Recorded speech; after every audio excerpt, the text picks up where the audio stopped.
Welcome to the last village of India and welcome to Chitkul. ഈ കൊടും തണുപ്പത്ത് ഞങ്ങൾ രാവിലെ എഴുന്നേറ്റ് കുലുങ്ങി പോകുന്നത് ഇന്ത്യയുടെ അവസാനത്തെ ഗ്രാമത്തിലേക്കാണ്. ഇന്ത്യ ടിബറ്റ് അതിർത്തിയിൽ സ്ഥിതി ചെയ്യുന്ന ജനവാസമുള്ള അവസാനത്തെ ഇന്ത്യൻ ഗ്രാമമാണ് ചിത്കുൽ. ഹിമാചലിലെ കിനൗർ ജില്ലയിലാണ് ചിത്കുൽ സ്ഥിതി ചെയ്യുന്നത്. ഷിംലയിൽ നിന്ന് ഏകദേശം 300 കിലോമീറ്റർ സഞ്ചരിച്ചാൽ നിങ്ങൾക്ക് ഈ സുന്ദര ഗ്രാമത്തിൽ എത്തിച്ചേരാൻ കഴിയും. പക്ഷെ ഇങ്ങോട്ടുള്ള യാത്ര അത്ര എളുപ്പമാണെന്നും കരുതണ്ട. ലോകത്തിലെ തന്നെ ഏറ്റവും ഡേഞ്ചറസ് റോഡായ കിനോർ റോഡിലൂടെ യാത്ര ചെയ്ത് വേണം നിങ്ങൾ ഇവിടേക്ക് എത്താൻ. അതാണ് ബാസ്പ നദീതീരത്ത് സ്ഥിതി ചെയ്യുന്ന 4 ഭാഗവും മഞ്ഞ് മലകളാൽ ചുറ്റപ്പെട്ട ചിത്കുൽ. ഇവിടുത്തെ കാഴ്ചകൾ മാത്രമല്ല എൻ്റെ മനസ്സ് നിറച്ച്, ഇവിടുത്തെ മനുഷ്യരും കൂടെയാണ്. ഈ ഗ്രാമം മഞ്ഞിൽ പുതച്ച് നിൽക്കുന്ന കാണാൻ തന്നെ ഒരു പ്രത്യേക ഭംഗിയാണ്.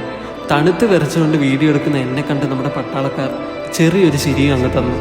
ഉള്ളത് പറയാലോ, ഞാൻ 2 മണിക്കൂർ നേരം മാത്രമാണ് ഈ മഞ്ഞിൽ നിന്നത്. പക്ഷെ ഇവർ ഈ മഞ്ഞും വെയിലും ഒന്നും നോക്കാതെ നമുക്ക് വേണ്ടി അതിർത്തിയിൽ നിൽക്കുന്നതുകൊണ്ടാണ് നമ്മൾ സുഖമായി ഉറങ്ങുന്നത്. അപ്പോൾ ഇനി ഇതുപോലത്തുള്ള ട്രാവൽ വീഡിയോസിനെ എന്നെ ഇപ്പോൾ തന്നെ ഫോളോ ചെയ്തു. അപ്പോൾ ഓക്കെ, ബൈ.